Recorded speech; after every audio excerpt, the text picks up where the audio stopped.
Hi guys, it is June 14th. We're here for our Bible in a Year Challenge reading. Today that is going to come from First Chronicles chapters 7 through 9, Psalm 75, and First Corinthians chapter 5. First Chronicles chapter 7, Descendants of Issachar. The four sons of Issachar were Tola, Puah, Jashub, and Shimron. The sons of Tola were Uzzi, Raphiah, Jeriel, Jahmai, Ibsam, and Shemuel. Each of them was the leader of an ancestral clan. At the time of King David, the total number of men available for military service from these families was 22,600. The son of Uzzi was Izrahiah. The sons of Izrahiah were Michael, Obadiah, Joel, and Isaiah. These five became the leaders of clans. The total number of men available for military service among their descendants was 36,000, for all five of them had many wives and many sons. The total number of men available for military service from all the clans of the tribes of Issachar was 87,000. All of them were listed in their tribal genealogy. Descendants of Benjamin. Three of Benjamin's sons were Bela, Becher, and Jediel. The sons of Bela were Ezbon, Uzziel, Jeremoth, and Eri. These five warriors were the leaders of clans. The total number of men available for military service among their descendants was 22,034. All of them were listed in their family genealogy. The sons of Becher were Zemira, Josh, Eliezer, Elienai, Omri, Jeremoth, Abijah, Anathoth, and Elimeth. According to their family genealogy, there were 20,200 men available for military service among their descendants, in addition to their clan leaders. The son of Jediel was Bilhan. The sons of Bilhan were Jush, Benjamin, Ehud, Kenana, Zethan, Tarshish, and Ahishahar. They were the leaders of the clans of Jediel, and their descendants included 17,200 men available for military service. The sons of Ir were Shuppim and Huppim. That's funny. Hushim was the son of Aher, or Aher. Descendants of Naphtali. The sons of Naphtali were Jaziel, Guni, Jezer, and Shillem. They were all descendants of Jacob's wife, Bilhah. Descendants of Manasseh. The sons of Manasseh, born to his Aramean concubine, were Azriel and Machir. Machir was the father of Gilead. Machir found wives for Huppim and Shuppim. Machir's sister was named Makkah. One of his descendants was Zelophehad, who had only daughters. Machir's wife, Makkah, gave birth to a son whom she named Perish. His brother's name was Sherish. The sons of Perish were Ulam and Rakim. The son of Ulam was Bedin. All these were considered Gideonites, descendants of Machir, son of Manasseh. Manasseh. Machir's sister, Hameleketh, gave birth to Ishhad, Abiezer, and Mala. The sons of Shemida were Ahian, Shechem, Licky, and Aniam. Descendants of Ephraim. The descendants of Ephraim were Shuthelah, Bered, Tahath, Elida, Tahath. Two Tahaths. Okay. Zabad and Shuthelah. Ephraim's sons, Ezer and Elid, were killed trying to steal livestock from the local farmers near Gath. Their father Ephraim mourned for them a long time, and his relatives came to comfort him. Afterward, Ephraim slept with his wife, and she became pregnant and gave birth to a son. Ephraim named him Beriah because of the tragedy his family had suffered. Ephraim had a daughter named Shira. She built the towns of Lower and Upper Beth Horon and Uzzen Shira. Ephraim's line of descent was Repha, Resheph, Tela, Tahan, Laden, Ammihud, Elishama, Nun, and Joshua. The descendants of Ephraim lived in the territory that included Bethel and its surrounding towns to the south, Narayan to the east, Gezer and its villages to the west, and Shechem and its surrounding villages to the north, as far as Aya and its towns. Along the border of Manasseh were the towns of Bethshan, Tanak, Megiddo, Dor, and their surrounding villages. The descendants of Joseph, son of Israel, lived in these towns. Descendants of Asher. The sons of Asher were Imnah, Ishva, Ishvi, and Beriah. They had a sister named Sarah. The sons of Beriah were Heber and Malchiel, the father of Birzaith. The sons of Heber were Japhlet, Shomer, and Hotham. They had a sister named Shua. The sons of Japhlet were Pasach, Bimhal, and Ashvath. The sons of Shomer were Ahi, Roga, Hubba, and Aram. The sons of his brother Helam were Jaffa, Imnah, Shalesh, and Amal. The sons of Zophah were Shua, Harnefer, Shul, Beri, Imra, Bezer, Hod, Shammah, Shilsha, Ithran, and Bera. The sons of Jether were Jephannah, Pispa, and Ara. The sons of Ulah were Ara, Haniel, and Rizia. Each of these descendants of Asher was the head of an ancestral clan. They were all skilled warriors and prominent leaders. There were 26,000 men available for military service among the descendants listed in their tribal genealogy. Chapter 8, Descendants of Benjamin. The sons of Benjamin in order of age included Bela the oldest, Ashbel, Ahara, Noha, and Rapha. The sons of Bela were Edar, Gera, Abihud, Abishua, Naaman, Ahoa, Gera, Shephaphan, and Huram. The sons of Ehud, leaders of the clans living at Geba, were driven out and moved to Manahath. Ehud's sons were Naaman, Ahijah, and Gera. Gera, the father of Uzzah, and Ahihud led them when they moved. After Shesharim divorced his wives, Husham and Bara, he had children in the land of Moab. Hodish, his new wife, gave birth to Jobab, Zibiah, Mesha, Malcham, Juz, Sakia, and Mirma. These sons all became the leaders of clans. Shaharim's wife, Hushan, had already given birth to Abitub and Elpal. The sons of Elpal were Eber, Misham, Shemed, who built Ono and Lod in their villages, Beriah, and Shema. They were the leaders of the clans living in Ajalon, and they drove out the inhabitants of Gath. Ahio, Shashak, Jeremoth, Zebediah, Arad, Eder, Michael, Ishpa, and Joah were the sons of Beriah. Zebediah, Meshullam, Hizki, Heber, Ishmarai, Isliah, and Jobab were the sons of Elpal. Jachim, Zikri, Zabdi, Elinai, Zilathai, Eliel, Adiah, Beriah, and Shimrath were the sons of Shimi. Ishpan, Eber, Eliel, Abdon, Zikri, Hanan, Hananiah, Elim, Anthothijah, Ifdiah, and Penuel were the sons of Shashak. Shamshirai, Sheharai, Athaliah, these are some interesting names. Jorishiah, Elijah, and Zikri were the sons of Jeroham. These are the leaders of the ancestral clans, and they were listed in their tribal genealogy. They all lived in Jerusalem. The family of Saul. Jeel, the father of Gibeon, lived in Gibeon. His wife's name was Maacah, and his oldest son was named Abdon. Jeel's other sons were Zur, Kish, Baal, Ner, Nadab, Gedor, Ahio, Zechariah, and Mikloth, who was the father of Shimim. All these families lived near each other in Jerusalem. Ner was the father of Kish. Kish was the father of Saul. Saul was the father of Jonathan, Malchishua, Abnadab, and Eshbal.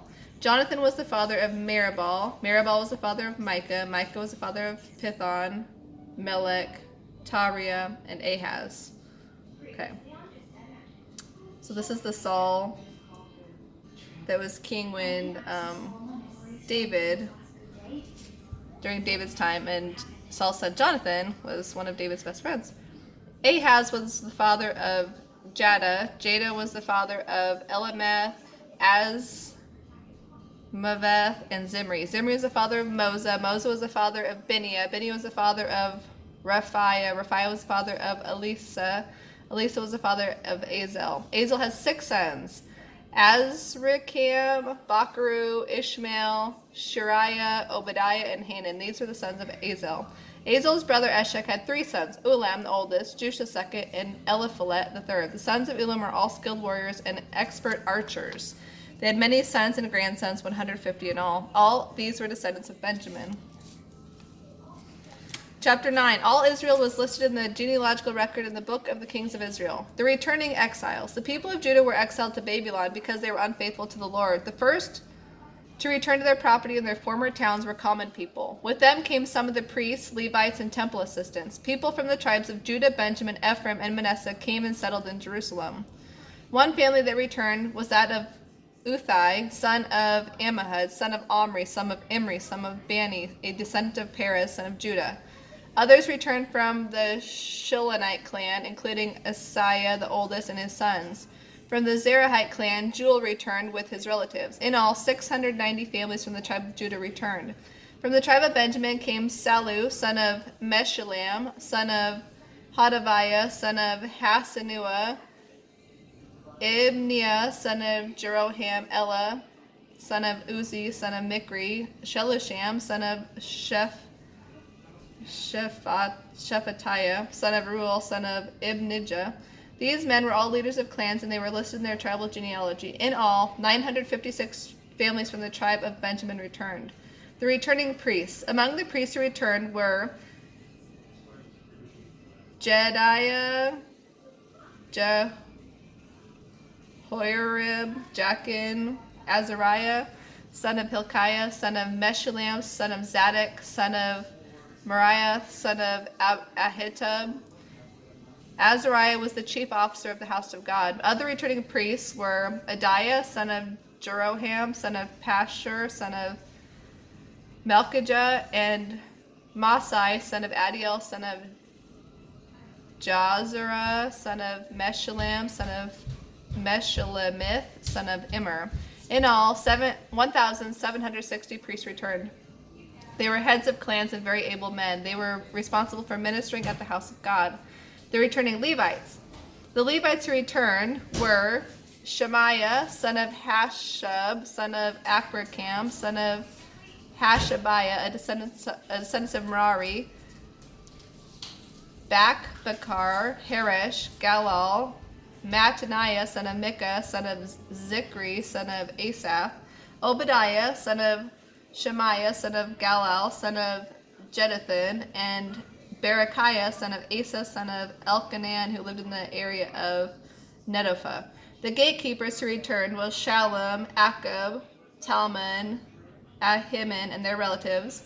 Shallum was the chief gatekeeper. Prior to this time, they were responsible for the king's gate on the east side. These men served as gatekeepers for the camps of the Levites.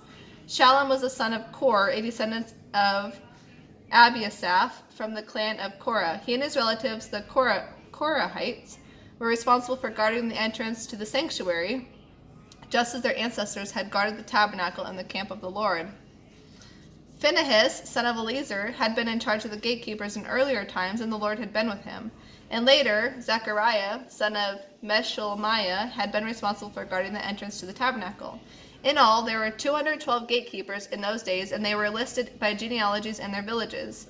David and Samuel, the seer, had appointed their ancestors because they were reliable men. These gatekeepers and their descendants by their divisions were responsible for guarding the entrance to the house of the Lord, the house that was formerly a tent. The gatekeepers were stationed on all 4 sides, east, west, north, and south. From time to time, the relatives in the villages came to share their duties for 7-day periods. The 4 chief gatekeepers, all Levites, were in an office of great trust, for they were responsible for the rooms and treasuries at the house of God. They would spend the night around the house of God, since it was their duty to guard it. It was also their job to open the gates every morning. Some of the gatekeepers were assigned to care for the various utensils used in worship. They checked them in and out to avoid any loss. Others were responsible for the furnishings, the items in the sanctuary, and the supplies such as choice flour, wine, olive oil, incense, and spices. But it was the priests who prepared the spices and incense. Mattathiah, a Levite, and the oldest son of Shallum, the Korahite, was entrusted with baking the bread used in the offerings, and some members of the clan of Kohath were in charge of preparing the bread to be set on the table each Sabbath day. The musicians, all prominent Levites, lived at the temple. They were exempt from other responsibilities there, since they were on duty at all hours. All these men lived in Jerusalem. They were the heads of Levite families and were listed as prominent leaders in their tribal genealogy. King Saul's family tree. Jael, the father of Gibeon, lived in Gibeon. His wife's name was Maacah, and his oldest son was named Abdon. Jael's other sons were Zur, Kish, Baal, Ner, Nadab, Gedor, Ahio, Zechariah, and Mikloth. Mikloth was the father of Shemim. All these families lived near each other in Jerusalem. Ner was the father of Kish. Kish was the father of Saul. Saul was the father of Jonathan, Melchishua, Abinadab, and Eshbal. So we already talked about that. Jonathan was the father of Maribel. Maribel was the father of Micah. The sons of Micah were Pithon, Melech, Tariah, and Ahaz.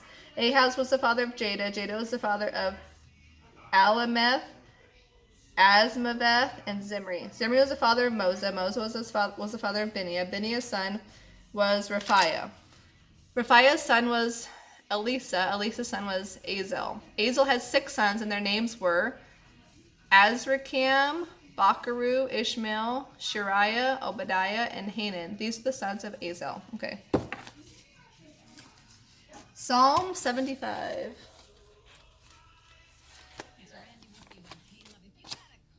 For the choir director, a psalm of Asaph to be sung to the tune, Do Not Destroy a Song. We thank you, O God. We give thanks because you are near. People everywhere tell of your mighty miracles. God says, At the time I have planned, I will bring justice against the wicked. When the earth quakes and its people live in turmoil, I am the one who keeps its foundations firm. I warned the proud, Stop your boasting. I told the wicked, Don't raise your fists. Don't lift your fists in defiance at the heavens or speak with rebellious arrogance.